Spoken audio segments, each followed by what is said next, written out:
They said she had leukemia, muscular dystrophy, seizures. They said she couldn't walk, couldn't eat on her own, and needed a breathing machine to sleep. At least, that's what everyone believed. From the outside, a tiny girl in a wheelchair, head shaved, a soft voice, and big glasses. Her story was heartbreaking, and the world rallied around her. Her mother was her devoted caregiver, her protector, and her voice. She told everyone that Gypsy was terminally ill, that her body was failing her. Strangers cried when they heard her story, and the sympathy poured in from all corners. Charities stepped in, neighbors donated money, and organizations like Make-A-Wish paid for trips to meet celebrities and visit theme parks. They even received a free house custom-built for a child with disabilities. People called Gypsy brave, inspiring a miracle child for surviving so long. But something didn't feel right. Behind closed doors, the story wasn't quite matching the symptoms. Gypsy had a feeding tube, yet some nurses noticed she could chew and swallow just fine.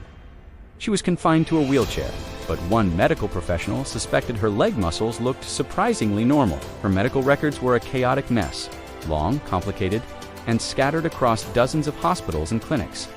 Every single time a doctor got too close to the truth or started asking too many questions, Dee would pack their bags and switch to a new provider. No one wanted to be the one to accuse a seemingly devoted mother. After all, what kind of person would fake their own child's illness? There's a term in psychology for this, a rare but deeply disturbing one, Munchausen syndrome by proxy. It's when a caregiver exaggerates, fabricates, or even induces illness in someone under their care, usually a child, to gain attention or sympathy. It's a form of abuse that is incredibly difficult to detect because the perpetrator often seems like the most caring person in the world. At this point in Gypsy's life, no one was ready to say that term out loud. The idea was too monstrous to consider. Until one doctor did something remarkably simple. He didn't just accept the files Dee handed him, he decided to look closer. He pulled old records, cross-referenced timelines, and started piecing together the puzzle that was Gypsy's medical history. And what he saw just didn't add up. The tests didn't align with the diagnoses. The symptoms didn't match the treatments. He realized that for years, this terminally ill child had been subjected to countless unnecessary procedures, medications, and surgeries. The truth was far more shocking than the fiction everyone had been told.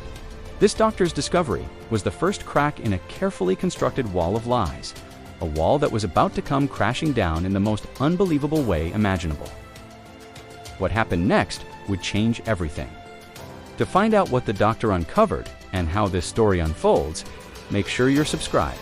You won't want to miss the next part of this incredible story.